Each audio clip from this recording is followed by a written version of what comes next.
Henok Gabisa is a political analyst on Africa-related issues and the former president of the Oromo Studies Association. He joins me live from Silver Spring in Maryland. Great to have you here with us on TRT World. What do you make of the latest developments in Sudan? Well, this indicates that the conflict in Sudan has reached another scale because what we are observing is a mass atrocity, as your colleague has reported, of a different proportion. With the siege of Fasher, what we are seeing here is a mass displacement as well as humanitarian breach from the warring parties. So a few days ago, there was an effort for peace that has been tried but failed. Again, this is a threat to international peace and security, not only in the region of Sudan and Horn of Africa, but to the entire world. And that's what we are observing here. Right. And of course, right now, we don't see any sign of the ongoing attacks is stopping by the RSF, despite pressure from the international community, despite this international outcry. What do you think is emboldening the RSF right now?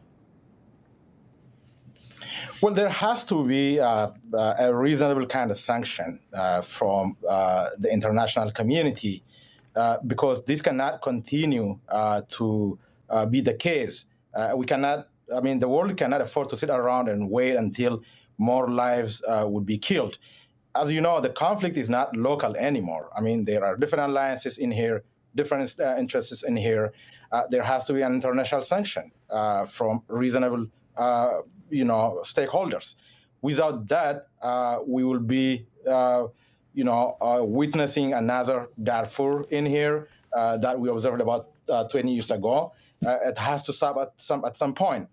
Right. Yes, there is many interests involved in here, but the humanity in here is bigger than all of our interests here. Right, but Henok, the point that I was trying to make is that if what we are witnessing in Sudan right now was happening in any other part of the world, there would be sanctions coming from the Western world, despite the crimes that are being uncovered in Sudan. Of course, I'm sure you must have seen that blood stains in Fasher can be seen from satellite as well. Mass graves are being uncovered. Despite all of this, the international community has still not sanctioned the RSF. Why do you think that is the case? Well, if you see the more powerful states, who should be having strong leadership in the international community themselves are kind of facing internal political disturbances, including the U.S. This is a time when the world needs leadership of many countries, but the internal political, squabbles or skirmish might also be a factor in there. And then the division of, alliances, a few powerful groups on the one side, and then the remaining on the other side has also been a problem in the negotiation.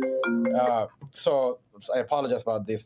That's why the international community has been slow in imposing effective and reasonable sanction to stop the growing mass atrocities. Just World Health Organization released recently that 460 patients have been reportedly slaughtered in hospital, and health workers had been abducted.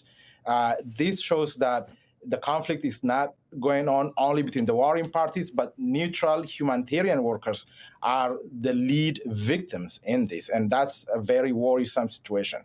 Obviously, and we are getting horrific reports from regions like Fasher and Tawila. Of course, that's where people are trying to flee to. Now, let's talk about the domestic dynamics within Sudan right now. Of course, there are two warring sides, the RSF and the Sudanese army. And what I fail to understand right now is the RSF's intent when it comes to Sudan, because if you look at the bigger picture in Sudan right now and the public opinion, of course, you can see very easily that the public is in support of the Sudanese army right now. But despite that factor, the RSF is not willing to back down. So let's assume for a second, even if they are able to defeat the Sudanese army, how are they going to get the trust of the Sudanese people? Because that's something impossible for them.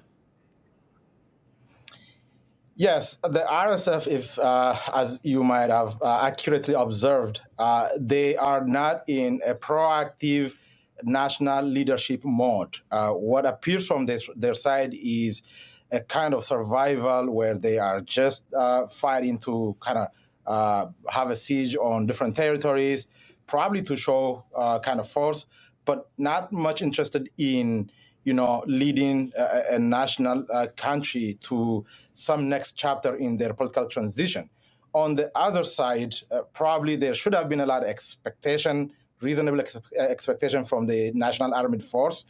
But again, the conflict itself is a problem in securing the needed leadership from that side as well.